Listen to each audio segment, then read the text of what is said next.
खतरनाक कोरोना के खिलाफ ये जंग अब भी जारी है, लेकिन इस जंग में हम सब की भी जिम्मेदारी है कि हम कोरोना नियमों का पालन करें और सबसे अहम ये मास्क लगाना ना भूलें। न्यूज़ 18 ने तो इसके लिए एक मुहिम भी शुरू की है, #मास्क पहनो इंडिया। ये मास्क हम तब तक ना उतारें जब तक ये तय ना कर लें कि हम लोगों से बिल्कुल अलग हैं, सुरक्षित जगह पर हैं, जैसे इस वक्त हम अपने स्टूडियो में मौजूद हैं। कोरोना के खिलाफ इस लड़ाई में इस समय ये मास्क ही हम सबका सबसे बड़ा हथियार है। और एक बड़ी खबर इस वक्त की उत्तराखंड से ये खबर आ रही है, जहां तीरथ सिंह रावत के इस्तीफे के बाद आज दोपहर 3 बजे देहरादून में बीजेपी विधायक दल की बेहद अहम बैठक होगी। न्यूज़ 18 के विक्रांत यादव की खबर है कि इस बैठक में ही बीजेपी विधायक दल का नेता चुना जाएगा। देहरादून में होने वाली इस बैठक में शामिल होने के लिए केंद्रीय मंत्री और उत्तराखंड के पर्यवेक्षक नरेंद्र सिंह तोमर भी देहरादून पहुंच चुके हैं। और इससे पहले कल देर रात तीरथ सिंह रावत ने राजभवन जाकर उत्तराखंड की राज्यपाल बेबी रानी मौर्य को अपना इस्तीफा सौंप दिया था। 10 मार्च को तीरथ सिंह रावत ने सीएम पद की शपथ ली थी और 4 महीने से भी कम वक्त में उन्हें इस्तीफा देना पड़ा है। तीरथ सिंह रावत के इस्तीफे के पीछे संवैधानिक संकट को वजह बताया जा रहा है।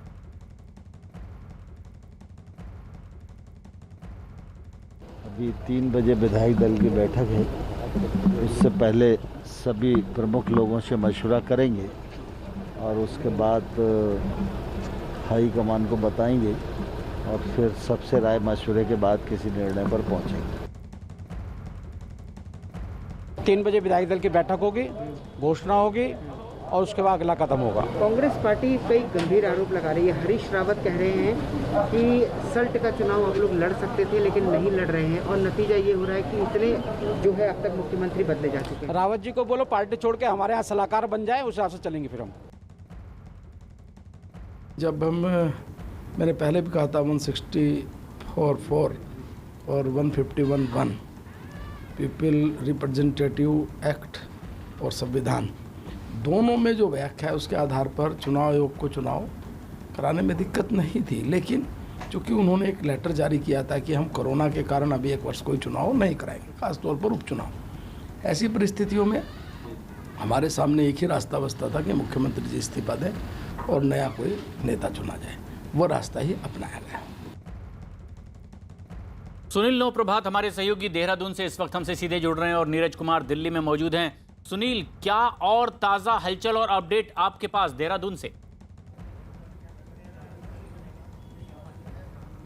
देखिए प्रशांत, बीजेपी के जो केंद्रीय पर्यवेक्षक हैं, केंद्रीय मंत्री नरेंद्र तोमर यहां पर पहुंच चुके हैं। उनके साथ ही बीजेपी की राष्ट्रीय महामंत्री डी पुरंदेश्वरी वो भी पर्यवेक्षक के बनकर यहां पर पहुंची हैं। अभी बीजापुर गेस्ट हाउस में दोनों लोग हैं। बीजेपी के जो टॉप लीडरशिप है, चाहे वो पूर्व मुख्यमंत्री हों चाहे निवर्तमान मुख्यमंत्री हों, ये लोग भी बीजापुर गेस्ट हाउस पहुँच गए हैं। यहाँ पर राय मशूरा होगा, बातचीत होगी और उसके बाद 3 बजे विधानमंडल दल की बैठक होगी। लेकिन प्रशांत, इसमें एक बात आपको देखने लायक होगी कि जो 3 बजे की जो मीटिंग होने वाली है विधानमंडल दल की, वो एक तरह से सांकेतिक मीटिंग होगी, औपचारिक मीटिंग होगी। इसका ऐलान करीब अंदर खाने तय हो चुका है कि कौन अगला मुख्यमंत्री होगा। बीजेपी के प्रदेश अध्यक्ष मदन कौशिक से हमारी बातचीत हुई। उन्होंने लगभग ये पूरी तरह से साफ कर दिया है कि जो नया नेता होगा, जो नया मुख्यमंत्री होगा, वो विधानमंडल दल से ही चुना जाएगा। तो करीब धीरे धीरे तस्वीर साफ होती जा रही है। जो पिछले 3-4 दिनों से लगातार जो चर्चाओं का विषय बना था, 3 बजे उसका भी पटाक्षेप हो जाएगा। इसी बैठक में विधानमंडल दल का नया नेता चुना जाएगा और बहुत संभावना है कि आज ही नए मुख्यमंत्री को शपथ भी दिला दी जाएगी। जी। लेकिन दिल्ली में किस तरह की हलचल और सियासी बयानबाजी नीरज आप देख पा रहे हैं?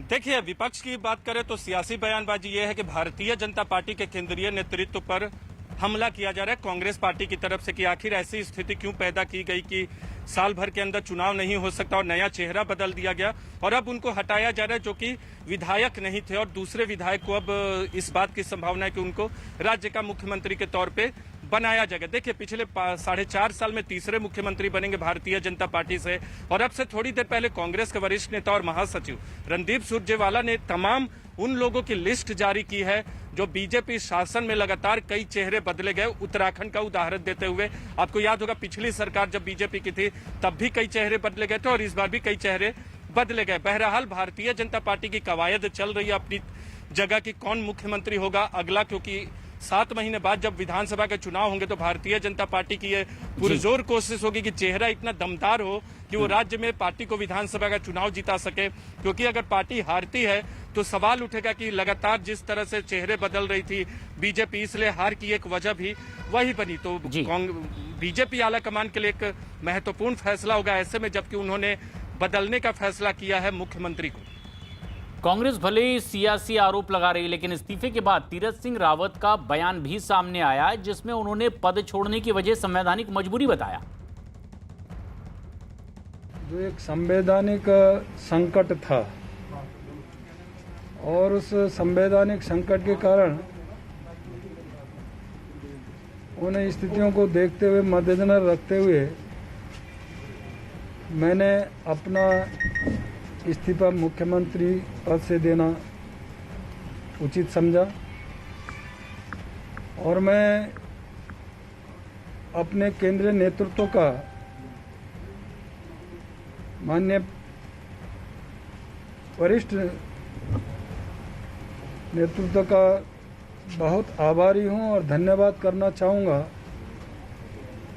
कि नेतृत्व ने मुझे समय समय पर विभिन्न दायित्व दिए। अपने इस्तीफे की वजह बताई है तीरथ सिंह रावत ने, लेकिन देहरादून में हमारे सहयोगी सुनील लगातार बने हुए। सुनील, कौन सा नाम है जो चुन लिया जाएगा जिस पर चर्चा हो रही होगी? क्या वहां से ताजा अपडेट मिल रही है इस वक्त?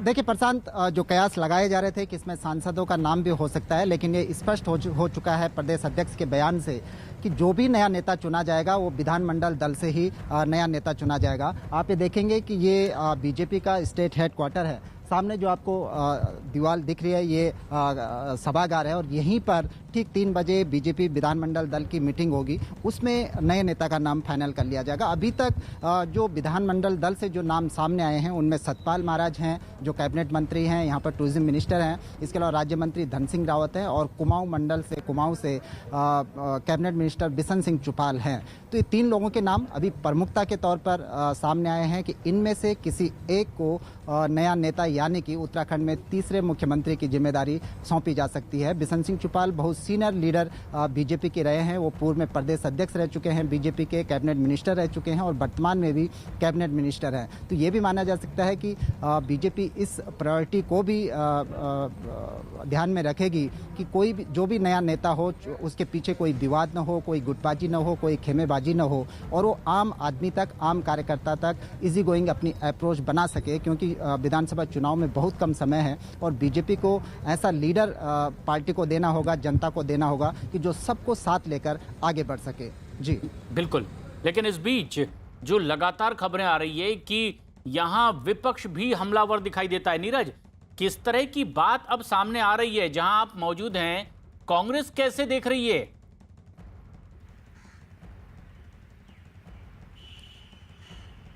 देखिए, पूरे घटनाक्रम को कांग्रेस पार्टी उसी तरह से देख रही है जैसे कोई भी विपक्ष राज्य में देखता, और इसीलिए आरोप लगाया गया है कि केंद्रीय नेतृत्व विफल रहा है भारतीय जनता पार्टी का, क्योंकि चुनाव नजदीक है। आरोप ये लगाया जा रहा है कि बेरोजगारी का मसला है, भ्रष्टाचार है, महिला सुरक्षा के मसले पे भी लगातार जो भारतीय जनता पार्टी की सरकारें रही हैं अलग अलग मुख्यमंत्री के नेतृत्व में पिछले 4.5 साल में, वो विफल रही हैं। कांग्रेस पार्टी एक और महत्वपूर्ण आरोप लगा रही है प्रशांत कि उत्तराखंड के बहाने ममता बनर्जी पे निशाना साधने की कोशिश की भारतीय जनता पार्टी ने, क्योंकि ममता बनर्जी भी विधानसभा या विधान परिषद की सदस्य नहीं है पश्चिम बंगाल में, और पश्चिम बंगाल में विधान परिषद है भी नहीं। तो ऐसे में ममता बनर्जी को रोकने की एक साजिश भी हो सकती है। हालांकि ये आरोप भले है राजनीतिक आरोप, लेकिन इस आरोप में बहुत दम नहीं लगता, क्योंकि आने वाले वक्त में जो हमें खबरें हैं, चुनाव आयोग ममता बनर्जी को फैसिलिटेट करेगा कि वहां उपचुनाव हो और ताकि वो सदन की सदस्य बने। तो ये तमाम आरोप है विपक्ष की तरफ से, लेकिन महत्वपूर्ण मुद्दा जो है दोनों पार्टियों और तीनों पार्टियों की बात करें, बीजेपी, कांग्रेस और आम आदमी पार्टी भी एक महत्वपूर्ण पार्टी के तौर पे राज्य में चुनाव लड़ने जा रही है अगले विधानसभा चुनाव में, ये है कि अपनी तैयारी वो कैसे करेंगे। आज तो मुख्यमंत्री बदल जाएगा भारतीय जनता पार्टी का, लेकिन उसके बाद तीनों पार्टियों के लिए चुनौती होगी कि कितनी मजबूती के साथ अपने नेतृत्व को आगे रखे और चुनाव जीते। लेकिन इस बीच उत्तराखंड के पूर्व मुख्यमंत्री त्रिवेंद्र सिंह रावत ने तीरथ सिंह के इस्तीफे की वजह को संवैधानिक संकट बताया और इस बात का दावा किया कि शाम तक विधायक दल का नया नेता भी चुन लिया जाएगा। ये पूरा इसको आप किस तरीके से देखते हैं? नहीं, देखिए, ये कुल मिला के राजनीतिक घटनाक्रम है और कभी कभी घटनाक्रम इस तरह से घटित होता है कि तमाम तरह के बड़े परिवर्तन असंभावी हो जाते हैं। कुछ इसी तरह का इसमें भी हुआ है। यद्यपि बहुत बड़ा पेंच संवैधानिक संकट का था, क्योंकि एक साल से कम समय यहाँ पर चुनाव के लिए रह गया था और ऐसे में चुनाव आयोग ने जो निर्णय इस बीच लिए हैं, कोविड काल में लिए हैं और कई चुनाव स्थगित भी किए हैं, तो एक तरह से एक संकट था चुनाव आयोग के सामने और मैं समझता हूँ कि उसी क्रम में निर्णय लिया गया है। बीजेपी से मैं मान सकता हूँ कि आप बीजेपी से डायरेक्ट कोई कमेंट पार्टी पर नहीं कर पाएंगे क्योंकि आप अभी खुद विधायक हैं, लेकिन लगातार मुख्यमंत्री बदलना एक मैसेज खराब नहीं हो रहा सर पार्टी का राज्य में? नहीं, देखिए, अगर अच्छा विकल्प आता है और कोई अच्छी गवर्नेंस देता है, अच्छा विकास का पथ देता है और एक विजन के साथ काम करता है, तो मैं समझता हूँ कि बहुत बड़ी समस्या नहीं। यद्यपि ये मैं मानता हूँ कि इसको जनता अच्छा नहीं मानती, बुद्धिजीवी भी अच्छा नहीं मानते, लेकिन फिर भी अगर एक अच्छा विकल्प आता है तो मैं समझता हूँ कि ये जो इस तरह की जो दिक्कतें हैं, इस तरह का जो एक मैसेज होता है बार बार बदलाव का, उसको कम किया जा सकता है। इस समय डोईवाला से विधायक आज विधायक दल की बैठक होगी तो आप इसमें मौजूद रहेंगे। जो बातें तलाशी जा रही है कि सियासी समीकरण, जातिगत समीकरण, क्षेत्रीय समीकरण, दो मुख्यमंत्री लगातार पौड़ी गढ़वाल से, आप भी पौड़ी गढ़वाल से ताल्लुक रखते हैं और तीरथ सिंह रावत पौड़ी गढ़वाल से और मैक्सिमम मुख्यमंत्री गढ़वाल से आए, आपको लगता है कि इस बार कुछ सियासी समीकरण फेरबदल हो सकता है सर?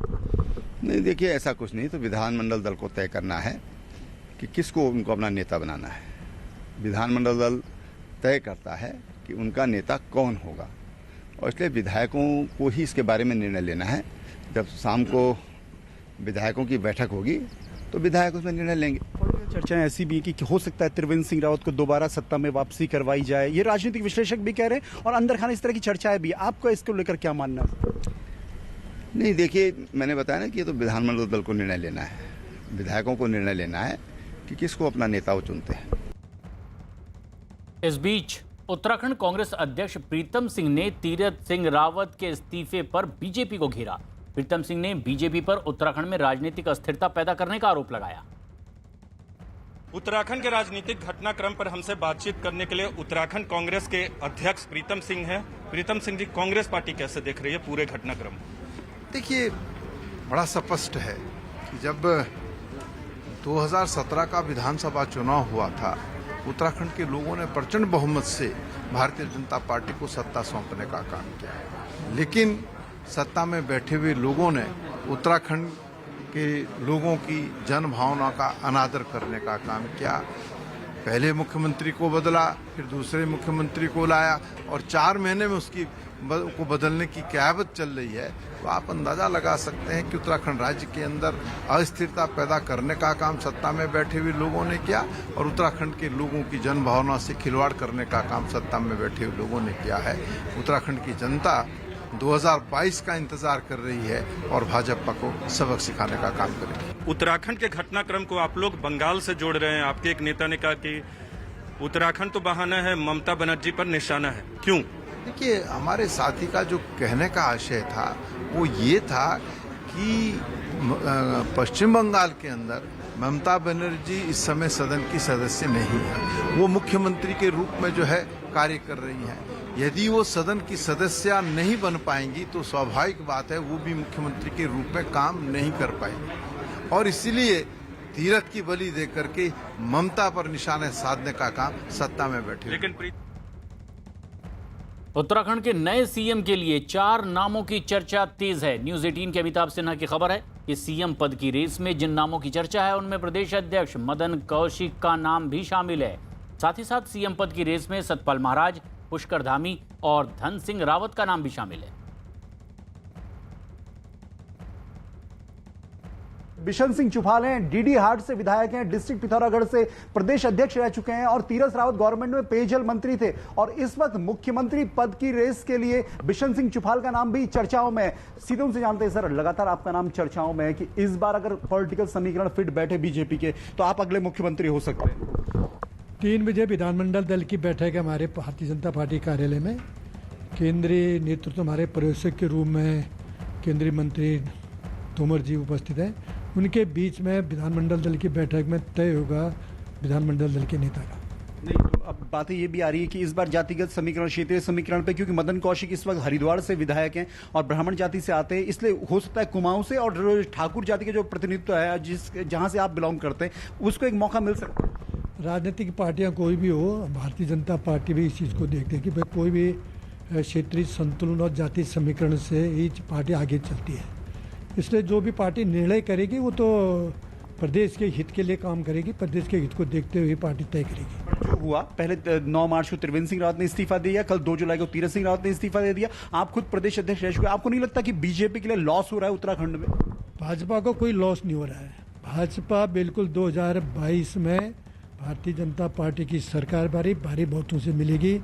चाहे त्रिवेंद्र जी भी तो भारतीय जनता पार्टी के मुख्यमंत्री थे, विचारधारा भारतीय जनता पार्टी के थे, तीरथ जी भी भारतीय जनता पार्टी के ही, अब जो तीसरा बनेगा वो भी भारतीय जनता पार्टी। विचारधारा तो एक ही है, जो काम उन्होंने आगे बढ़ा के उसी काम को आगे बढ़ाना है। कांग्रेस ये कह रही कि मुख्यमंत्री राज्य का होता है, उसकी जिम्मेदारी पूरे राज्य की होती है। आप सिर्फ बीजेपी ये क्यों मान लेती है कि वो हमारे मुख्यमंत्री थे, हम बदल सकते हैं? वो तो पार्टी का अपना व्यवस्था है ना। पार्टी जब सरकार भारतीय जनता पार्टी की विचारधारा की सरकार है तो पार्टी तय करेगी किसको मुख्य। कांग्रेस को थोड़ी तय करना है, वो तो भारतीय जनता पार्टी तय करेगी। वो भारतीय जनता पार्टी की अपनी व्यवस्था है।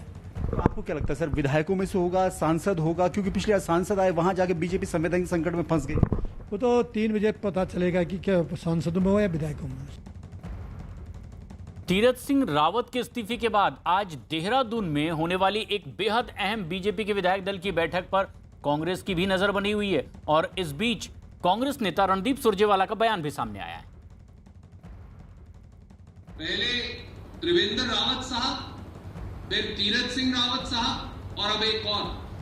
हम तो मोदी जी को कहेंगे 2-3 और बदल दीजिए अगले 6 महीने में, ताकि पूरे देश में आपका रिकॉर्ड बन जाए।